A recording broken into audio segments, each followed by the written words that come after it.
অতি চমৎকার। আমরা তখন ভাবের সাগরে ডুবেছিলাম। এটাই হলো গুরু প্রেম, এটার নামই হলো গুরু ভক্তি। এটা আশেক মাশেকের খেলা।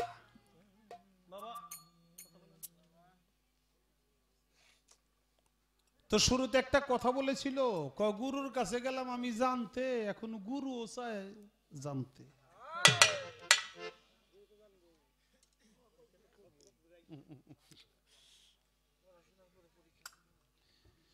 গুরুকে মানব জানে যে অজ্ঞানে নরক অগ্নি তার অগ্রাসে, ভজমন গুরুর চরণ পাবি শান্তি অনায়াস।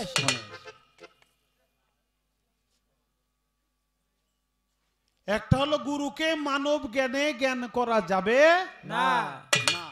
গুরু হলো সব জানতা, তোমার কাছে জানতে চাই এই কথাটা সত্য না। তবে গুরু মাঝে মধ্যে মাস্টারের অভিনয় করে।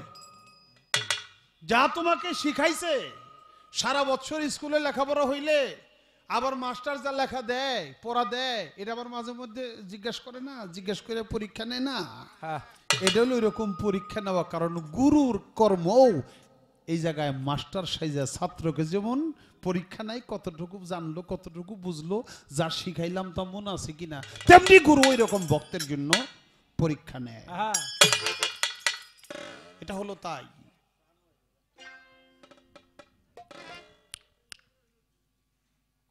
কদয়াল হাদিসও পড়ুম না, কোরআনও পড়ুম না, আমি যা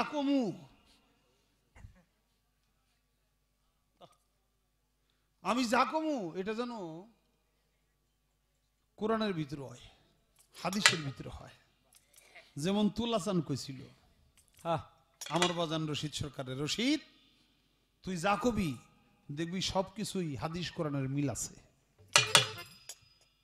গুরু কর্ম যদি করতে পারো, রশিদ বাবার মতো যদি কর্ম করতে পারো, তুমিও যা কইবা ওটা হাদিস কোরআনের সাথে মিল থাকবে। বুখারী শরীফ 7ম খণ্ড হাদিসের মধ্যে বলছে, আল্লাহ আল্লাহ করতে করতে যে ব্যক্তি আমার আল্লাহর জাতের সাথে মিশে যায় সে ব্যক্তি আর বান্দা থাকে না, সে আমার বন্ধু হয়ে যায়। বান্দা অর্থ গুলাম, অলি অর্থ বন্ধু, বা বন্ধু অর্থ অলি। সে আর বান্দা গোলাম থাকে না, সে আমার বন্ধু হয়ে যায়, অলি হয়ে যায়। তার ইজ্জত রক্ষার্থে তার নাম লিখি আগে অলি, আমার নাম লিখি পরে আল্লাহ, দুই নামে মিলে তারে কয় অলি আল্লাহ। ওই প্রকার অলির মুখ আল্লাহ বলে ওটা আমার মুখ যা দিয়ে সে বলে বলে। আল্লাহই তো কোরআন নাজিল করছে নাকি? ওই প্রকার অলির মুখ আল্লাহ বলে ওটা আমার মুখ যা দিয়ে সে বলে বলে, সে যা কয় সব কোরআন। ওই প্রকার অলির চোখ আল্লাহ বলে আমার চোখ যা দিয়ে সে দেখে। ওই প্রকার অলির হাত আল্লাহ বলে ওটা আমার হাত যা দিয়ে সে ধরে।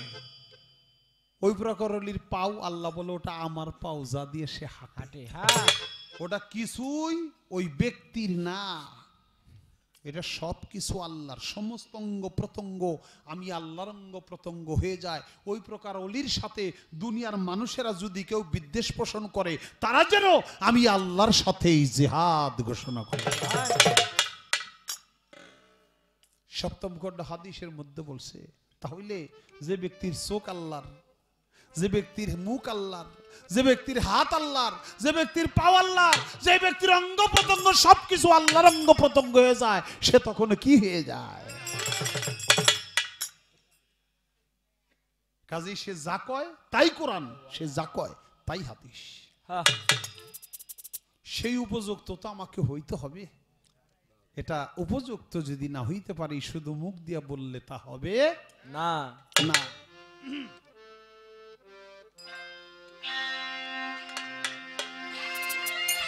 ওরে বিজ্ঞানময় বিধাতা যিনি,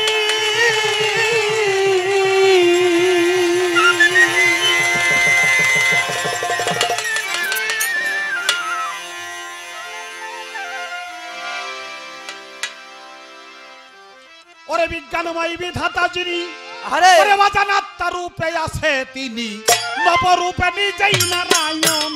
ওরে পাগল মন চিনলি না তোর গুরু কেমন ধন, চিনলি না তোর বাজান কেমন ধন রে পাগল মন, চিনলি না তোর গুরু কেমন ধন। হায় হায় চিনলি না রে গুরু কেমন ধন রে পাগল মন, চিনলি না রে দয়াল কেমন ধন ভাই, চিনলি না রে গুরু কেমন ধন রে পাগল মন, চিনলি না রে গুরু কেমন ধন। অনন্ত আদি বিধাতা বাজান সে তো ভালো মন্দের নির্দেশ দাতা রে, সে তো রসুল রূপেই করছে আগমন। ওরে পাগল মন রসুল রূপে করছে আগমন, ওরে পাগল মন রসুল রূপে করছে আগমন। ওরে বাজান অনন্ত আদি বিধাতা ভালো মন্দের নির্দেশ দাতা রে, সে যে রসুল রূপেই করছে আগমন। ওরে পাগল মন রসুল রূপে করছে আগমন, ওরে পাগল মন রসুল রূপে করছে আগমন। সে যে রেসালত সঙ্গে নিয়া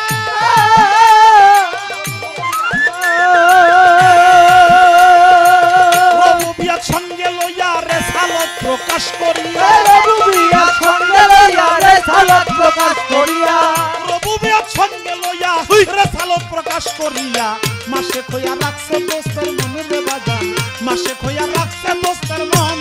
ওরে পাগল মন চিনলি না তোর গুরু কেমন ধন, হায় হায় চিনলি না রে দয়াল কেমন ধন রে পাগল মন, চিনলি না তো গুরু কেমন ধন ভাই, চিনলি না রে দয়াল কেমন ধন রে পাগল মন, চিনলি না রে গুরু কেমন ধন। যখন রেসালত প্রতিষ্ঠা হইল, এখন কি হলো বাজান? তখন জান্নাতের দ্বার খুইলা গেল, তখন আসে খইয়াই ভজে ওই চরণ।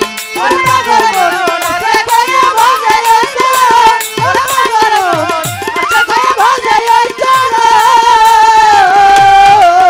আরে যখন রেসালত প্রতিষ্ঠা হইল জান্নাতের দ্বার খুইলা গেল রে, তখন আসে খইয়াই ভজে ওই চরণ। ওরে পাগল মন আসে খইয়া ভজে ওই চরণ, ওরে পাগল মন আসে খইয়া ভজে ওই চরণ। জারি হইল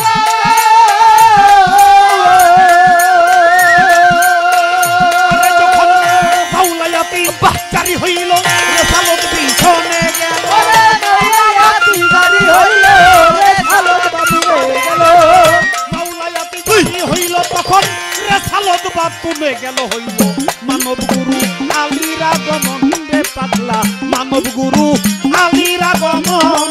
ওরে পাগল মন চিনলি না তোর কালু সাথী ধন, চিনলি না তোর বলিম সাথী ধন। ওরে পাগল মন চিনলি না তোর হাসি বিসান কি ধন। বিকাময়ী কথা দিবি, ও পাগল বিকাময়ী কথা দিবি, আপনার রূপে আছেন তিনি নবরূপে নিজেই নারায়ণ জগতে, নবরূপে নিজেই নারায়ণ। ওরে পাগল মন চিনলি না তোর গুরু কেমন ধন, হায় হায় চিনলি না রে বাজার কেমন ধন, ওরে পাগল মন চিনলি না রে গুরু কেমন ধন। এই তিন ধারা প্রাপ্ত যারা কি হয় বাজান? এই দুনিয়াতে আল্লাহ নবী এবং আলীর তারা তোর অলিম শাহ হয় তাদের একজন। ওরে পাগল মন গুরু হইলা তাদের একজন, ওরে পাগল মন গুরু হইলা তাদের একজন। ওরে বাজান এই তিন ধারা প্রাপ্ত যারা আল্লাহ নবী এবং আলীর তারা তোর গুরু হইল তাদেরই একজন। ওরে পাগল মন গুরু হইলা তাদের একজন, ওরে পাগল মন গুরু হইলা তাদের একজন। তৌহিদেরও দ্বার খুলিয়া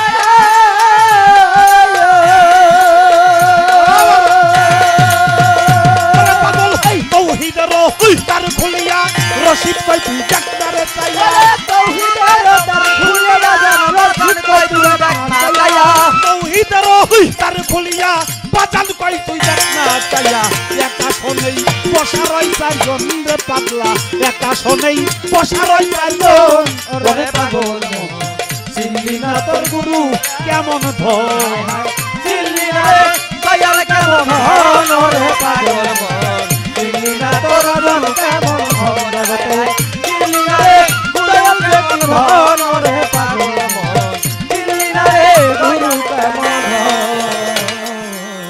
ছোট বাজাও বাবা বিজ্ঞানময় বিধাতা যিনি আত্মারূপে আছেন তিনি নবরূপে নিজেই নারায়ণ পৃথিবীতে যত কল্লা তত আল্লাহ অর্থাৎ সমস্ত রূপেই আমার সেই মালিকই বিরাজমান তাই বলছে নবরূপে নিজেই নারায়ণ ওরে পাগল মন চিনলি না তোর গুরু কেমন ধন অনন্ত আদি বিধাতা সে তো ভালো মন্দের নির্দেশ দাতা সে কেবল রসুল রূপে করছে আগমন আল্লাহর আদেশ কয় ভাগে বিভক্ত দুই ভাগে বিভক্ত একটা হলো আদেশ করো আর একটা হলো নিষেধ সাবধানে এই কাজ কইরো না আল্লাহর সৃষ্টিও দুই ভাগে একটা জিন আর একটা ইনসান তার মধ্যে একটা নর আর একটা নারী একটা আসমান আর একটা জমিন একটা বেস্ত আর একটা গজব একটা চন্দ্র আর একটা সূর্য একটা ভালো আর একটা মন্দ একটা ঠান্ডা আর একটা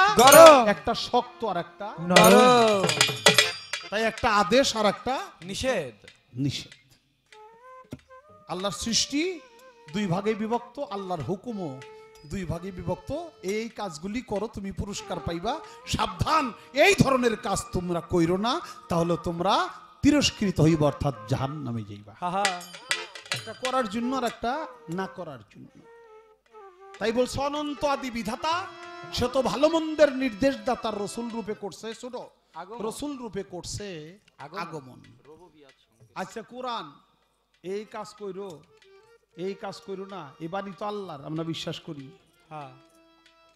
আল্লাহ কে মানুষের কাছে এসে কইছে না কইছে কে কইছিল রসুল তাই না তাই অনন্ত আদি বিধাতা ভালো মন্দের নির্দেশদাতা সে তো রসুল রূপেই করছে আগমন সে যে রবুবিয়াত সঙ্গে লইয়া রেসালত প্রকাশ করিয়া মাসেক হইয়া রাখছে দোস্তের মন যিনি আশা করে চায় আকাঙ্ক্ষা করে তিনি হইল আশেক আর যিনি ওই আশাটা পূর্ণ করে তার নাম হয় মাসেক আল্লাহ হইল চাইছে হে রসুল আপনার মাধ্যমে আমি আমার বান্দাদেরকে এই এই জিনিস জানাইতে চাই আপনি মেহেরবানি করে এই জিনিসগুলো জানাইয়া দেন আল্লাহর আশা পূর্ণ করছে আমার দয়ার রসুল এই জন্যে আমার আল্লাহ হয়ে গেছে এই জায়গায় আশেক আমার রসুল নিজেই হয়ে গেছে মাসেক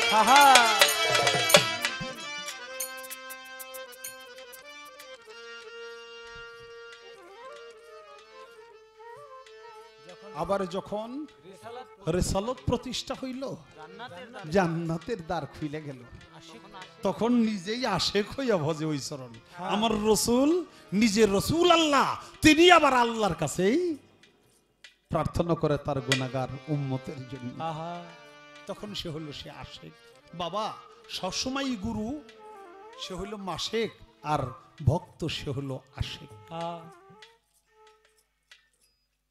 ভক্তের যত আরাধনা আকতি মিনতি প্রার্থনা গুরু তা পূর্ণ করে এই জন্য গুরু হইল মাসেক কিন্তু কোন সময় গুরু নিজেই আশেক সেজে যায় আর একজন ভক্তই তখন মাসেক রূপ ধারণ করে পৃথিবীতে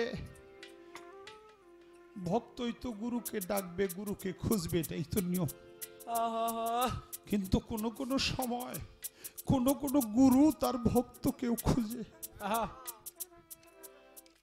যখন নাকি ভক্ত গুরুকে খুঁজে তখন সে থাকে ভক্ত মুরিদ আর কোন গুরু যদি কোনো ভক্তকে খুঁজে তখন আর সে মুরিদ থাকে না ওই ভক্ত হয়ে যায় মুরাদ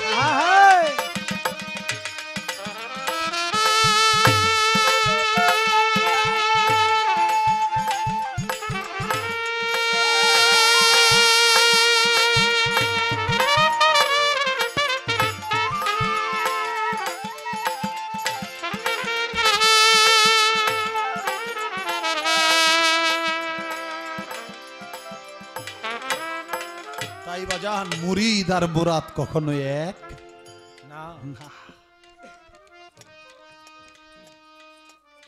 তাই যখন রেসালত প্রতিষ্ঠা হইল, জান্নাতের দ্বার খুইলা গেল, তখন আবার আশেক হইয়া ভজে ওই চরণ।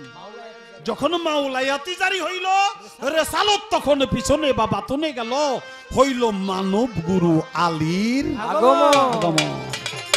নবী পর্যন্ত নবতের যুগের খতম, মাওলা আলী থেকে বেলায়েতের যুগ শুরু। এই যে বেলায়েতের দরজা উন্মোচিত হলো, মানব গুরু হইল মাওলা আলী।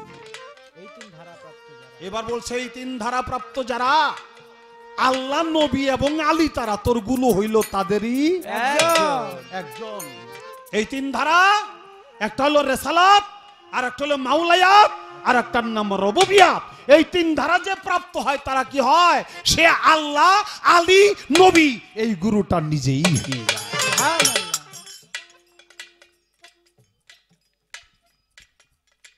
তাই বলছে এই তিন ধারা প্রাপ্ত যারা, আল্লাহ, আলী, নবী, তারা তোর গুরু হলো তাদেরই একজন।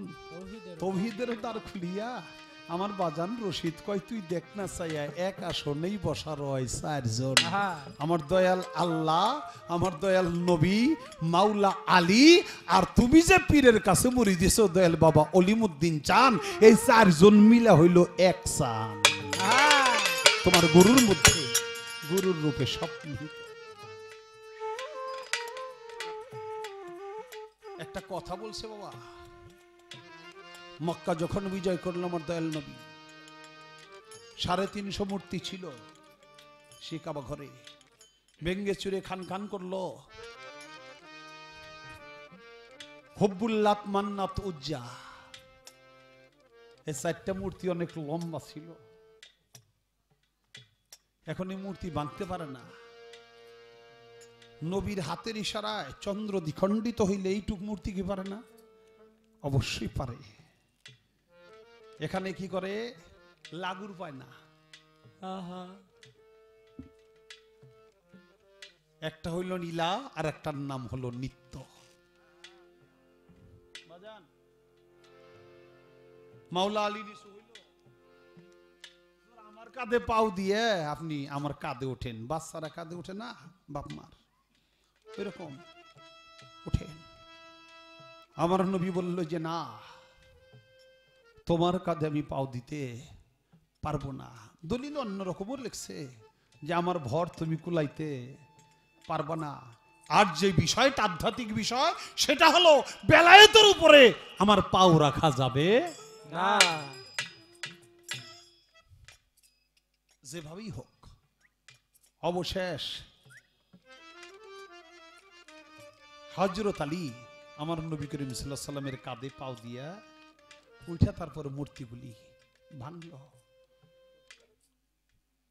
মূর্তিগুলি ভাঙল। এটা একটা প্রেম বাবা,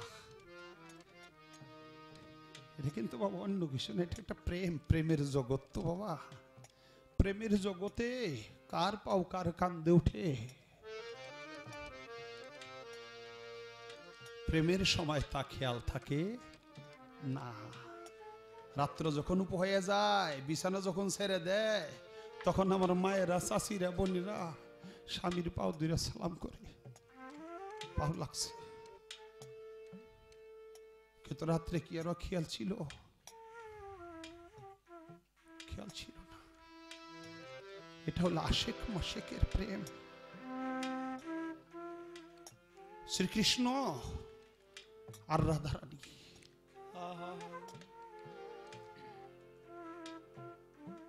দেখে যে সুন্দর বড়ই,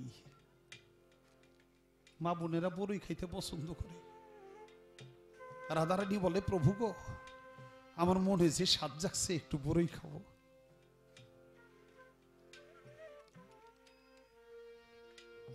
আমাকে দুটো বড়ই পাইরা দিবা। কৃষ্ণের হাতের বাইরে কিচ্ছু নাই, আসমান জমিন সবকিছু প্রভু কৃষ্ণের হাতের মুঠে, নাকি?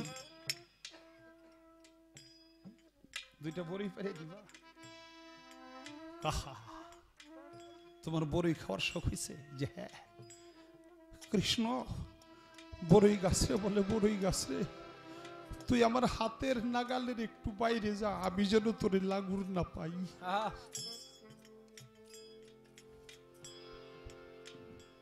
বড়ই গাছের ডালটা উপরে উঠে গেছে, হাত দিয়া কৃষ্ণ যতই চেষ্টা করে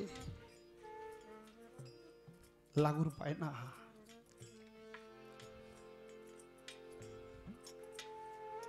রাধারানী বলে, প্রভু তুমি আমার কাঁধে উঠো।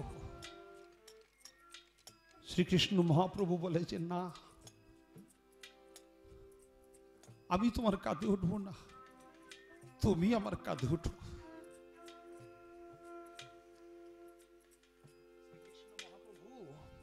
যখন কাঁধ পেতে দেয় রাধারানী শ্রীকৃষ্ণ মহাপ্রভুর কাঁধে পাড়া দিয়া পড়ছে। বড়ই গাছকে প্রভু কৃষ্ণ বলে, আর একটু উপরে যাও, কারণ সাথে সাথেই যদি বড়ই গাছটা লাগুর পায়, বড়ইগুলি হাতের নাগালে পায়, বড়ই পেরে আনবে আমার বন্ধুকে। আমি যে কাঁধে লইয়া যেই মহাব্বতটা পাইতেছি, এই মহাব্বত, এই ভালোবাসা থেকে আমি তাড়াতাড়ি বঞ্চিত হয়ে যাব। আর একটু দূরে যাও, আর একটু দূরে যাও, যেন আমার বন্ধুকে আমি আমার কাঁধে করে দাঁড়িয়ে থাকতে পারি। এটাই মজা, এটাই প্রেম, এটাই ভালোবাসা। আমার দয়াল নবীর বেলায়, হযরত আলীর বেলায় এমনি একটা প্রেমের কাহিনী ওটা। কারণ বাবা রামচন্দ্রমণি, মা সীতা, সীতাকে হরণ করে নিল রাবণ। লঙ্কা জয় করে যখন মাকে উদ্ধার করল, হনুমানের প্রতি খুব তুষ্ট, খুব সন্তুষ্ট হলো, খুশি হলো। সীতা বলে, হনু রে,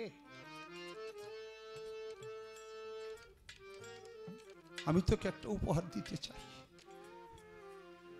রামচন্দ্রমণি দুহাত একাত্র করে বলে, মা তোমার চরণ ধুলেই তো আমার জন্য সবচেয়ে বড় পুরস্কার, আর কি পুরস্কার আমি যাব?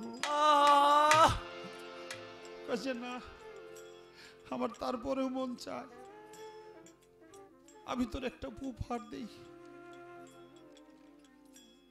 গলার মালাটা, গজমতি হার, মুক্তার মালা হনুকে উপহার দিছে। লক্ষণ বলে, বলে বনের পশু হনু, হনু কি মালার কদর কখনো বুঝবে? তা তো বুঝবে না। হনুমালাটা লইয়া সুন্দর করে মালার দিকে তাকায়। বাবা কথা বললেন না, মালার দিকে তাকায় অনেকক্ষণ, অপলক দৃষ্টিতে তাকায় বেশি। তারপরে মালাটা লইয়া কানের কাছে ঝাঁকায়, নাকের কাছে লইয়া টানে।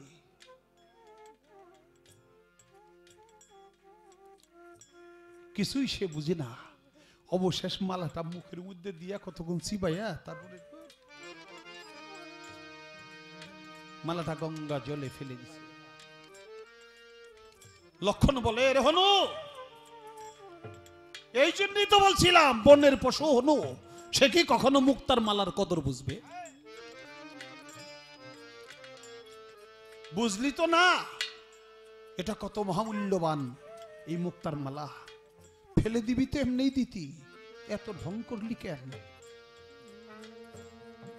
প্রভু গো, আমার মা যখন আমাকে মালা দিছে, আমি মনে করছি আমার এই মালার মধ্যে আমার রামের ছবি আমি দেখতে পাবো, আমার দয়াল গুরুর ছবি আমি এই মুক্তার মালায় দর্শন করতে পাবো।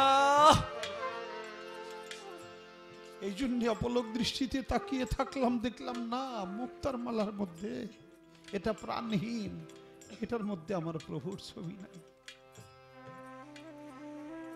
অবশেষে কানে নিয়ে ঝাঁকাইলাম, হয়তো আমার প্রভুর নাম করবে, না তাও করে না।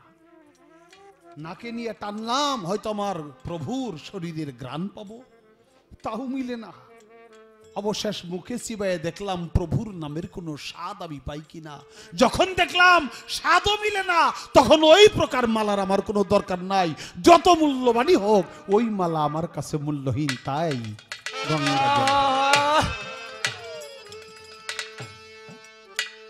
লক্ষণ বলে, হনু তোমার প্রভুকে তুমি তাহলে এত ভালোবাসো, এত ভালো তুমি বাসো। প্রভু আমি কেমন ভালোবাসি তাকে দেখতে চান না, শুনতে চান না। বলে যদি দেখা যায় তাহলে শুনে কে? দেখাও তো।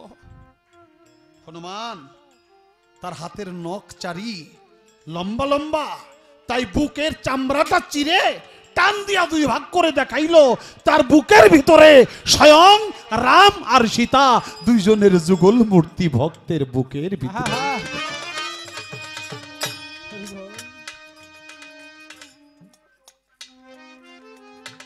বনের পশু হলে কি হবে? তুমি রামকে এত ভালোবাসো, যেই ভালো আমি বাসতে পারলাম না। বলতে বলতে রামচন্দ্রমণি ভক্তের কাছে এসে উপস্থিত। রাম তো জানে হনুর মাধ্যমে লঙ্কা বিজয় হয়েছে, অনেক ভালোবাসে, প্রাণ তুল্য, প্রাণের তুল্য ভালোবাসে। হনু যায় বলে, প্রভু আপনার কাছে একটা জিনিস জানতে চাই, আপনি আমাকে বলবেন। কি জানতে চাও? প্রভু আপনি তো আমার প্রভু, আমার গুরু, আপনার গুরুটা কে? একবার বলবেন। দেখবা না শুনবা? প্রভু দেখতে পারলে তাই তো ভালো, দেখতে পারলে শুনে কে? তাহলে গঙ্গা জলে ঝাঁপ দাও, জলের তল তলে যে দেখবে আমার প্রভু সেজে জোড়াসন করে বসে রয়েছে। তুমি আমার প্রভুকে একবার দেখে আসো। গঙ্গা জলে ঝাঁপ দিছে, জলের অতল তলে যখন ডুবে গেছে, যে দেখে জলের নিম্ন দেশে আর একজন হনুমান জোড়াসন করে বসে রয়েছে।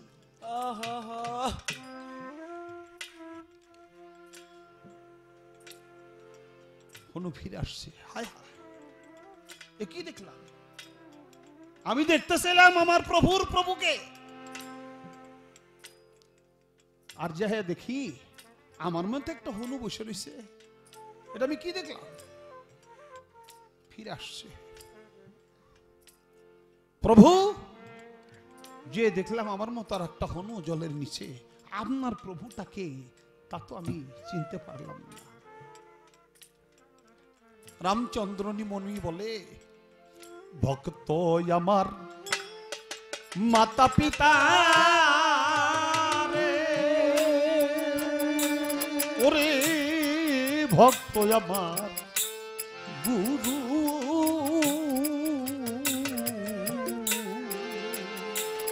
আরে এই ভক্ত আমার নাম রাই কাছে দুনিয়ায় বাঞ্ছা কল্প তরুরে,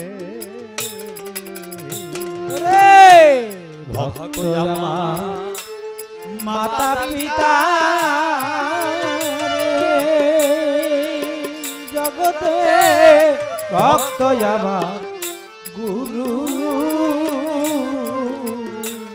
আরে এই ভক্ত আমার নাম রাই কাছে দুনিয়ায় বাঞ্ছা কল্প তরুরে, ওরে আছে ভক্তের হাতে প্রেমের, ওরে আছে ভক্তের হাতে প্রেমের, ওরে আছে ভক্তের হাতে প্রেমের, ওরে আছে ভক্তের হাতে প্রেমের। ওই ভক্ত যেই দিক ঘুরাই আমি সেই দিক ঘুরি রে, ভক্তের হাতেই প্রেমের, ভক্তের ঘুরাই যদি ঘুরি রে, ভক্তের হাতে প্রেম। ওই ভক্ত যেই দিক ঘুরাই আমি সেই দিক ঘুরি রে, ভক্তের হাতে প্রেমের ভক্তে যদি ঘুরায় শরীর ঘুরিয়ে ভক্তের হাতে প্রেমের ধুলি।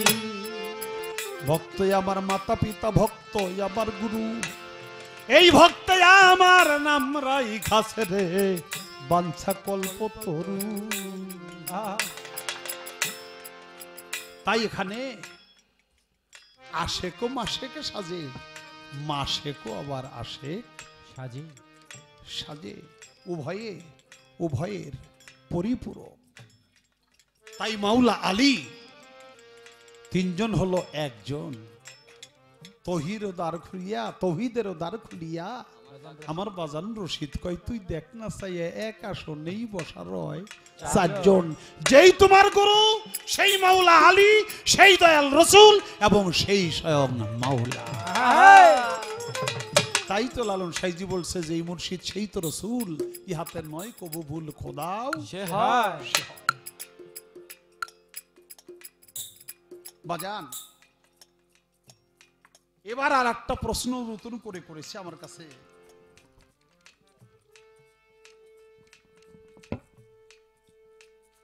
কোন কর্ম করলে এলমে লাধনী জারি হয়ে যায়?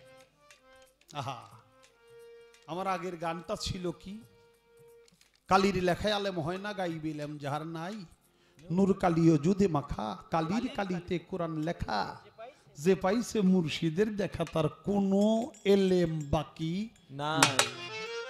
সব কোন মানে হইল সব এলেম। তারপরেও ছন্দ বলেছে মুর্শিদের তাওয়াজ্জা লইয়া নিগম ঘরে বসো যাইয়া, তোর কলব যাবে জারি হইয়া, সামনে দেখবি আলেকসাই।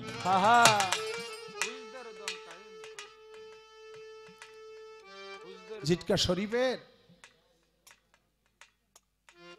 আমার দয়াল গৌহার সাতার গানের মধ্যে বলছে গুরুকে সাধনা করতে পারবি নি তোরা, গুরুকে সাধিতে গেলে জিয়ন্তে হবি মরা মরা।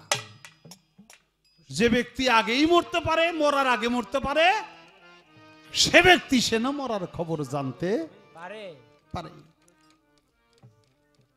মতু আন্তা কাবলু মতু, যে ব্যক্তি মরার আগে মরে যায় সে ব্যক্তি সব জানতা হয়ে যায়। কবে সে মরবে এটা অবশ্যই সে বলতে পারে। সে ছন্দে বলেছে হুশ রাখো দমে দমে, নেগাবার হবে কদম, নির্জনে বসিয়া তুমি করো সফরদের রতন। খেলেন দারাঞ্জুমান সে তো নীরব নির্জন, পুশিদাই বসিয়া তুমি করে লও মুরা কাবা। মুরাকাবায় বসে তুমি মুশাহেদায় করো ধ্যান, মুপাশেকায় জানতে পাবে মুশাহেদায় বর্তমান।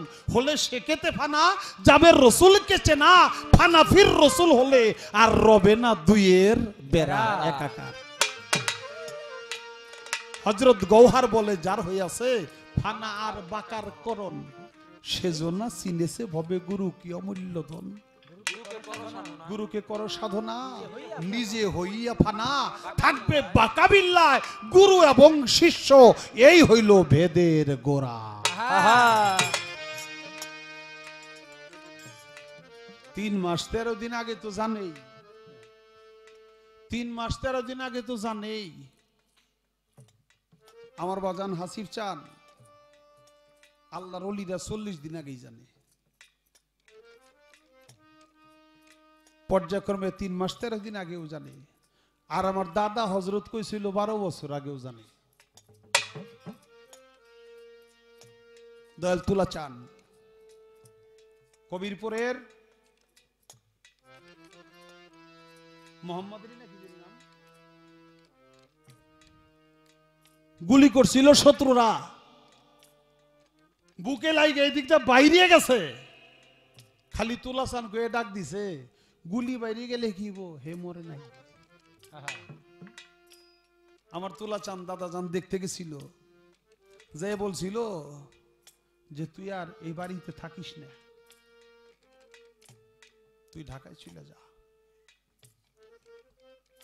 এই তারিখে তুই মরস নাই, আবার গুলি করলে কিন্তু তুই আর বাঁচবি না, ঢাকায় চলে যা। কো বাবা বাড়িঘর ছেড়ে ঢাকায় থাকবো? যে হ্যাঁ, এটা তোর গুরুর হুকুম, যতদিন এ বাড়িতে না আসবি ততদিন তুই মরবি না। এই বাড়িতে যেদিন আসবি সেদিনই তোর মরণ হবে, যা এর আগে মরণ হবে না। 12 বছর ঢাকা রইছে, মরে নাই। 12 বছর পার হয়ে গেছে, শত্রুতা মানুষের সাথে কয়দিন থাকে? 12টা বছর যারা দেখে নাই, দেখাশোনা নাই, শত্রুতা গেছে কোন জায়গা দিয়ে, 12 বছর পর একদিন রাত্রে লুকাইয়ে তারপর গাড়ি লিয়ে বাড়িতে আসছে। যে রাত্রে আইছে ওই রাত্রেই তারে গুলি করে আবার মেরে ফেলাইছে। কতদিন পরে? 12 বছর পরে। তাহলে সে 12 বছর আগেও জানে। তবে স্বাভাবিকভাবে আল্লাহর ওলিদের যখন রূহ কবজ করার জন্য হুকুম হয়ে যায়, 40 দিন আগে আল্লাহর ফেরেশতা এসে আল্লাহর ওই ওলিকে সালাম দিয়ে আগাম জানায়া যায় যে 40 দিন পরে আপনার যাইতে হবে। আমাকে বলছে আমরা যে কলেমা পড়ি, আমাদের এই তরিকতের কলেমাটা কি, মারফতের কলেমাটা কি? লা ইলাহা ইল্লাল্লাহু মুহাম্মাদুর রাসূলুল্লাহ, এটা তোমরা পড়ি। গুরুর কাছে মুড়ি দিলাম, দলা হোক কালা হোক, যার কাছে মুড়ি দিলাম, দেহ যৌবন সবকিছু শুবে দিলাম, এটা বাদ দে আমি অন্যটা। সাত্তার সরকার একটা কথা কই, যেই কথা মঞ্চের না সেই কথা মঞ্চে আলোচনা করা এটা গুরুতর অপরাধ।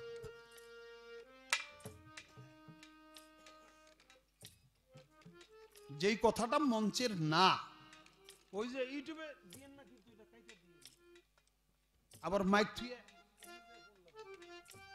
তাহলে ওটা মাইকে কোয়ার যোগ্য কথা না। না, ইউটিউবে ধারণ করো না, তাহলে ওটা ইউটিউবে দেওয়ার কথা না, অর্থাৎ এটা সমাজে বলার কথা না। অতএব কারণে নিজে পাপ করবা, ওই যে একে পাপ করে 10 ভুইগা মরে, তুমি তো ব্যক্তিরে মারবার খারাইছো, তোমার আর কি বলুম। তবে একটা কথা বলি, আমার বাজানের মুখে শুনেছিলাম, ধ্যানে দিরা নুরুল হুদাইয়া মুর্শিদ হাদিয়াল খোদা লা ইলাহা ইল্লাল্লাহ, পরের টুকার কওয়া জীবন না, এই যে কইলেই গোটা। আর আমার বাজান রশিদ সরকার তার গানের মধ্যে বলছে কি, ওরে সাবুত কলমা মানব দেহ, সাবুত কলমা মানব দেহ, সাবুত কলমা মানব দেহ, কইরা লওগা ফানা কলমা পড়লেই মুসলমান হইবা না, কলমা পড়লেই মুসলমান হইবা না।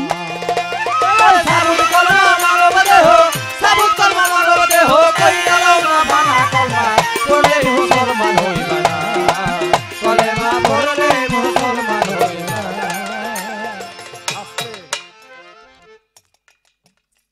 সাবুত কলমা মানব দেহ, এইটারে কইরা লওগা ফানা, কলমা পড়লেই মুসলমান হইবা না।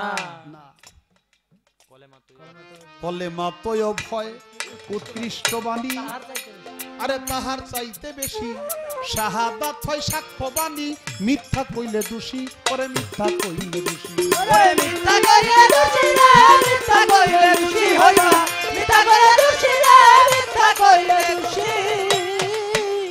আরে তয়ব কলেমা যাই না দেখো আল্লাহর নিশানা, ওরে আল্লাহর নিশানা, মন রে তয়ব কলমা যাই না দেখো আল্লাহর নিশানা, ওরে আল্লাহর নিশানা। না দেখিয়া সাক্ষী দিলে, ওরে না দেখিয়া সাক্ষী দিলে, দেখিয়া সাক্ষী দিলে মুসলমান থাকবা না, কলমা পড়লেই মুসলমান হইবা না, কলেমা পড়লেই মুসলমান হইবা না। ওরে সাবুত কলমা মানব দেহ, সাবুত কলমা মানব দেহ, কইরা লওগা ফানা কলমা পড়লেই মুসলমান হইবা না, কলমা পড়লেই মুসলমান হইবা না। কলেমা তয়ব হয় উৎকৃষ্ট বাণী, তাহার চাইতে বেশি শাহাদাত হয় সাক্ষ্য বাণী, মিথ্যা কইলেই দোষী। হযরত বড় পীর আব্দুল কাদের জিলানী তিনি কিন্তু নিজামিয়া মাদ্রাসার প্রিন্সিপাল, 13টা ভাষার উপরে সে শাস্ত্রবিদ্যা অর্জন করছে। এই যে এখন ডক্টরেট ডিগ্রি করে না, এই ডিগ্রি নিছে 13টা সাবজেক্টের উপরে। এখন এই মাদ্রাসায় উনি ছাড়া আর কে প্রিন্সিপাল হইতে পারে? তারে নিয়ে প্রিন্সিপালের আসনে চেয়ারে বসাইছে। এত কিছু যে জানে, এত কিছু সে বুঝে। এবার রাস্তা দিয়ে যায়, আল্লাহর এক দরবেশ এসে কয়, এই মিয়া শোনো, তুমি মুসলমান নাকি? বড়বীর রে জিগায়। বড়বীর কয়, এটা কি কয়? আমি নিজামিয়া মাদ্রাসার প্রিন্সিপাল, আমার মুখে দাড়ি, মাথায় পাগড়ি, গায়ে জুব্বা, আমার আপনি জিজ্ঞাসা করেন আমি মুসলমান কিনা? এটা আপনার কেমন প্রশ্ন? কয় না মিয়া, খালি মুসলমান হইলে দাড়ি রাখা না, হিন্দুরাও রাখে। শিখেরা তো ফালাই না, কাজে দাড়ি রাখলেই তুমি মুসলমান হয়ে যাবে, তুই বিশ্বাস করার কথা না। তো কয় যে কথাটা তো মোটামুটি যুক্তি আছে। এটা তো পোশাক, মুখে দাঁড়িয়ে, এটা তো অনেক ধর্মের লোকেরাই রাখে। মাথায় গরম লাগছে, সূর্যের তাপ লাগে, মাথায় টুপি দিলাম, পাগড়ি বানলাম, ডাইকা রাখলাম, তো এটাতেই মুসলমান প্রমাণিত হয় না। কয় কথা ঠিক আছে, কিন্তু আমি মুসলমান। ঠিক আছে, তুমি মুসলমান, তুমি মুসলমান হইলে কলেমা জানো? কয় আমি এই প্রিন্সিপাল, আমি এই মাদ্রাসার প্রিন্সিপাল। তাই নাকি? কহ আচ্ছা প্রিন্সিপাল তো বুঝলাম, তো তুমি কলেমা শাহাদত জানো? জানি। কত শাহাদত অর্থ কি? শাহাদত অর্থ হইল সাক্ষ্য বাক্য। সাক্ষ্য বাক্য কারে কয়? সাক্ষী দেওয়া। কয় সাক্ষী দেখে দিতে হয় না, না দেখে দিলে চলে? তো বড়বীর কয় সাক্ষী তো দেখাই দিতে হয়, না দেখে দিলে চলে না। কয় তাহলে তুমি যে কলেমা শাহাদত পাঠ করো, তুমি কিছু দেখে পাঠ করছো না না দেখি পাঠ করছো? যদি তুমি না দেখে পাঠ করে থাকো তাহলে তুমি মিথ্যাবাদী, আর যদি দেখা পাঠ করে থাকো তাহলেই তুমি প্রকৃত পক্ষে এই কলেমায় আত্মসমর্পণ করেছো। বলো তুমি দেখছো?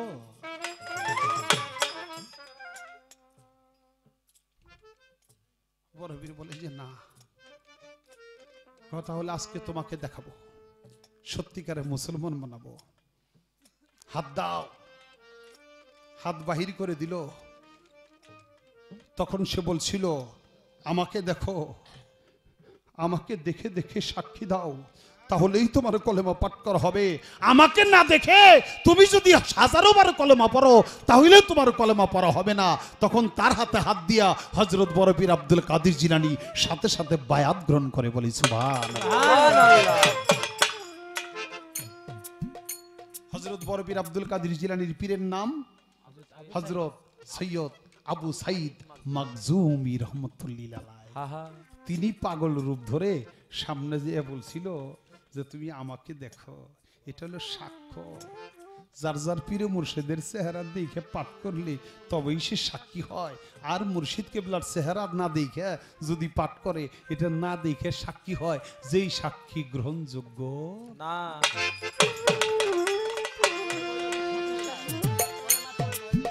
কলেমা কয় ফইল বিশ্বাসের গাছ, সকলে জানে না গাছের উপরই বাদশাহ আসমানে রইয়াছে সীমানা। আরে রইয়াছে সীমানা, ওরে রইয়াছে সীমানা রে, রইয়াছে সীমানা, রইয়াছে সীমানা রে, রইয়াছে সীমানা। নিচের ভাগ সাত জমিন তো গজুদা বরনা, ওরে গজুদা বরনা মন রে। নিচের ভাগ সাত জমিন তো গজুদা বরনা, ওরে গজুদা বরনা।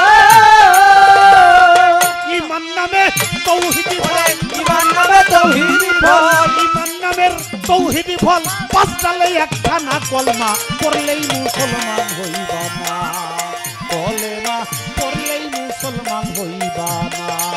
প্রভু কলমা মানলে হো, প্রভু কলমা মানলে হো, কইরালো না কলমা পড়লেই মুসলমান হইবা না, কলেমা পড়লেই মুসলমান হইবা না।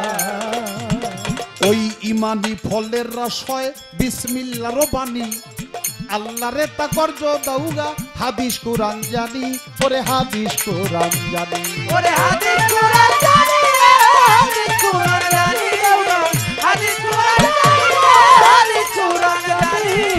মুজাম্মেলের বিষয়াতে রয়েছে বর্ণনা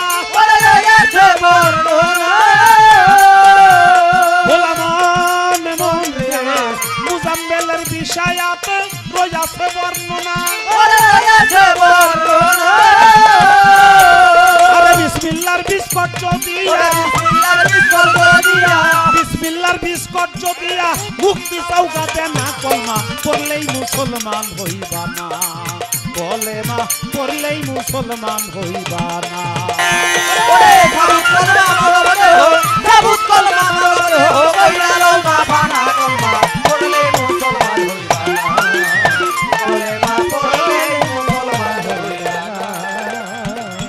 আল্লাহ বলে ওরে বান্দা কসম আমার জাত বাকারা সূরার 245 আয়াত আরে 45 আয়াত 245 আয়াত রে 45 আয়াত 245 আয়াত রে 45 আল্লাহ বলে ওরে বান্দা কসম আমার জাত বাকারা সূরার 245 আয়াত আরে 45 আয়াত 245 আয়াত রে 45 আয়াত 245 আয়াত রে 45 আয়াত কইরা দেখো চাইছে আল্লাহ গর্জে হাসানা ওরে গর্জে হাসানা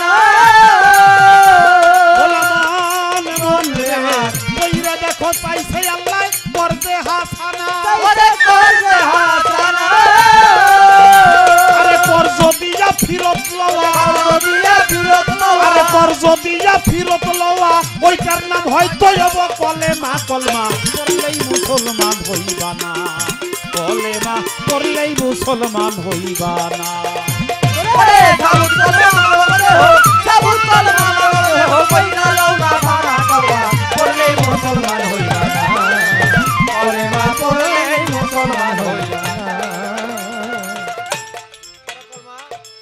পরা কলমা সাবুত তৌহিদ কোনটাই হবে না তাইনি কলমা কাইনি করো আরে ফের বর্ণনা যার যার মুর্শিদের বর্ণনা আরে ফের বর্ণনা রে মুর্শিদের বর্ণনা আরে ফের বর্ণনা রে মুর্শিদের বর্ণনা পরা কলমা সাবুত তৌহিদ কোনটাই হবে না দাইনি কলমা কাইনি করো মুর্শিদের বর্ণনা আরে কালুসার বর্ণনা ওরে মুর্শিদের বর্ণনা রে মুর্শিদের বর্ণনা আরে ফের বর্ণনা রে মুর্শিদের বর্ণনা মুর্শিদ বলে কানা পীর না হক্কানি পীরের জানা ওরে হক্কানি পীরের জানা বাজান বলে কানা পীর না হক্কানি পীরের জানা হক্কানি পীরের জানা আরে যার যার পীরের কাছে জিজ্ঞাসা কইরো পীরের কাছে জিজ্ঞাসা কইরো কলেমার ভেদবি না কলমা পড়লেই মুসলমান হইবা না কলেমা পড়লেই মুসলমান হইবা না সাবুত কলমা হো কইনা লওনা ভাড়া কলমা করলেই মুসলমান হইবা না কলেমা করলেই মুসলমান হইবা না বাজান রশিদ বলে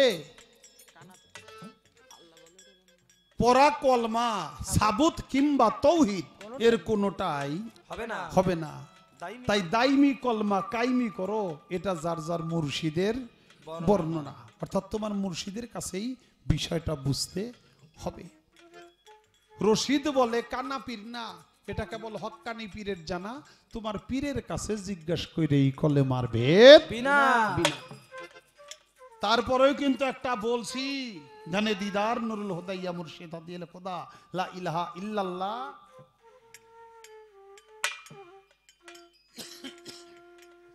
এবার কয় নবীর নামে দরুদ পড়ি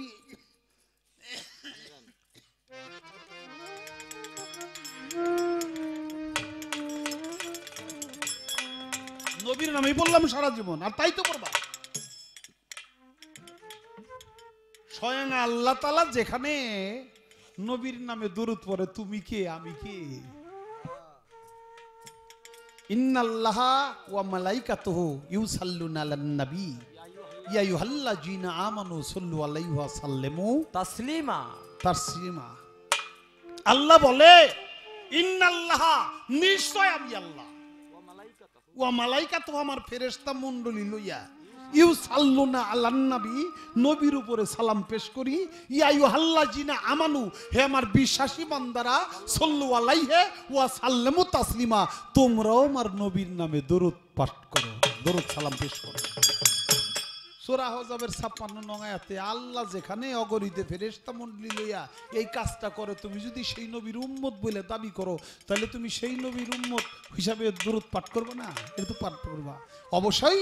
সেখানে তোমার তরিকা যখন ভিন্ন, তোমার তরিকতের দরুদও অবশ্যই আছে।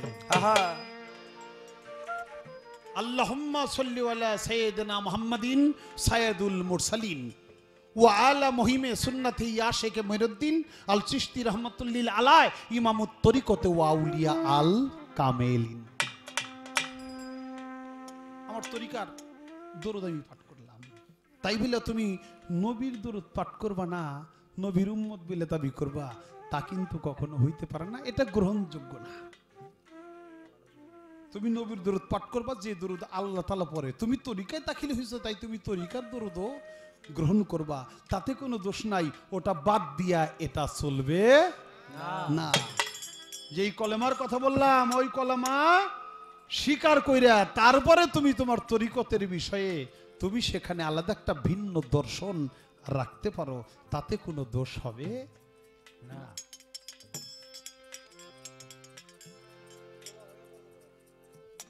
কয়ে কর্মগুলি বুবো হয়ে করুন লাগবো কেন? এই মনে তো করাই বই, ওরা আমার ভোলাপান না।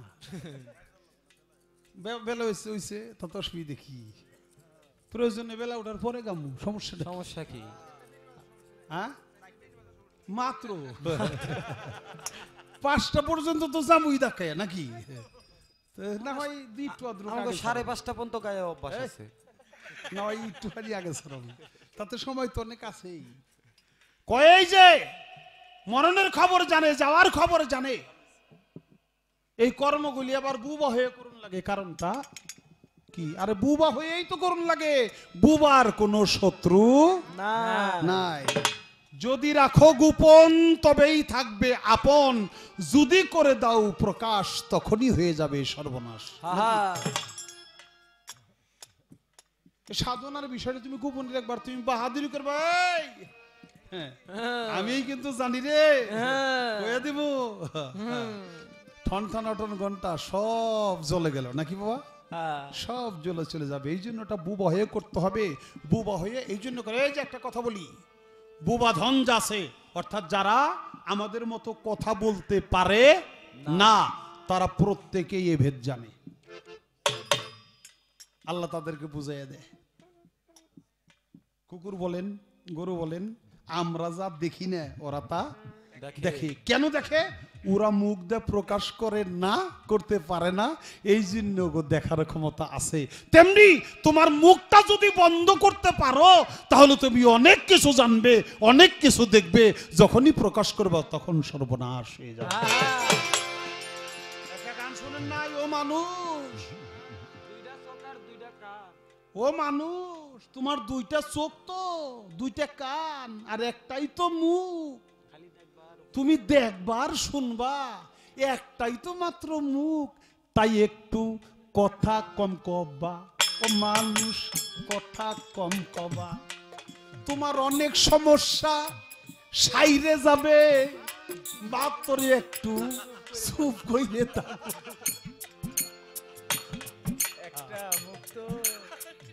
তোমার অনেক সমস্যা সাইরে যাবে, মাত্র একটু চুপ করে থাকবা।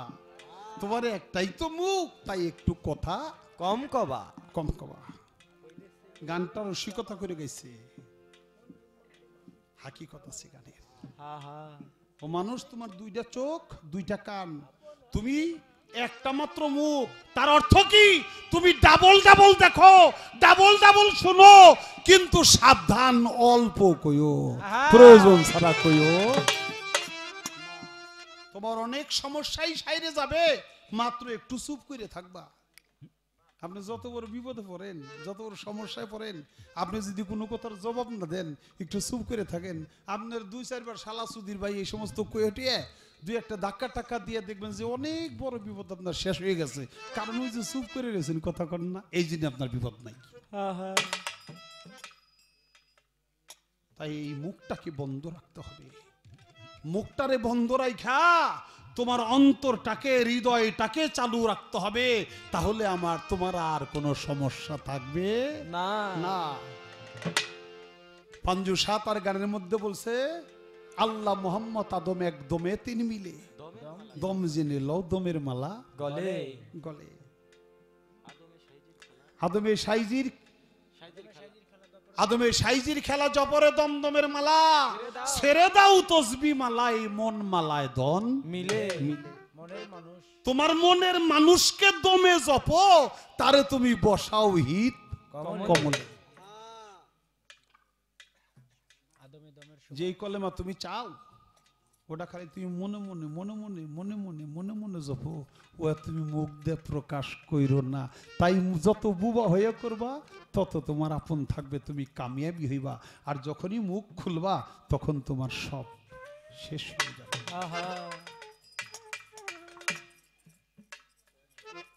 কত পয়েন্ট বাবা, কয় সত্য যুগ আইছিল, জীব উদ্ধার করতে পারো নাই। ভক্ত আপত্তিকর একটা কথা, পারো নাই,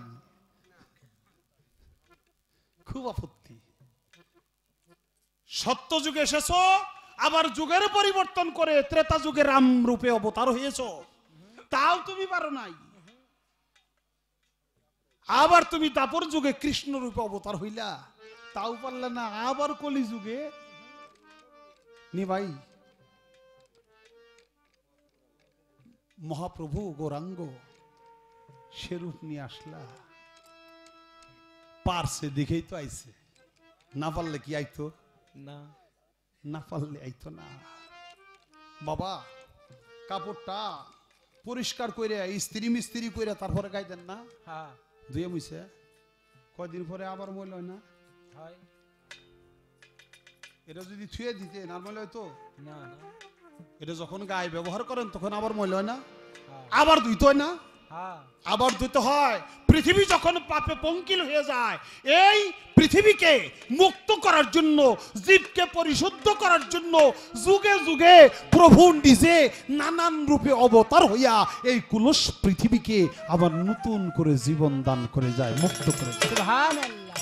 এই জন্য বারবার বারবার বারবার রূপ রূপে ভিন্ন রূপ ধরে তারপর আসতে হয়। বর্তমানও তো দয়াল বাবা কালু শাহ, দয়াল বাবা অলিম শাহ, দয়াল বাবা নসিম শাহ, দয়াল বাবা হাসিফ শাহ, এরা কারা?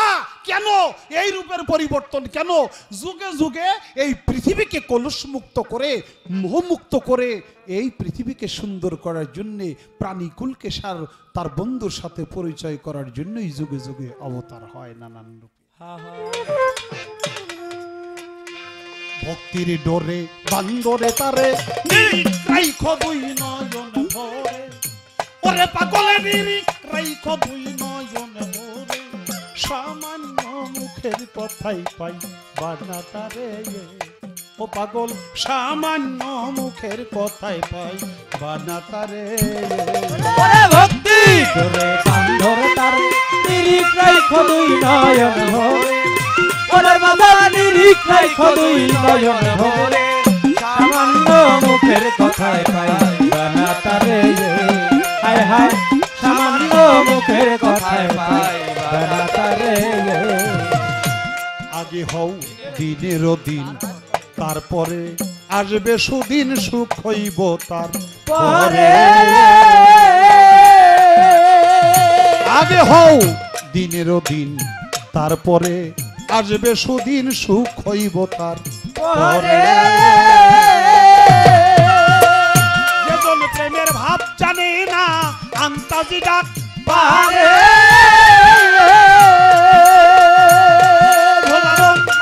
ভোলা মনে আমার, যেজন প্রেমের ভাব জানে না,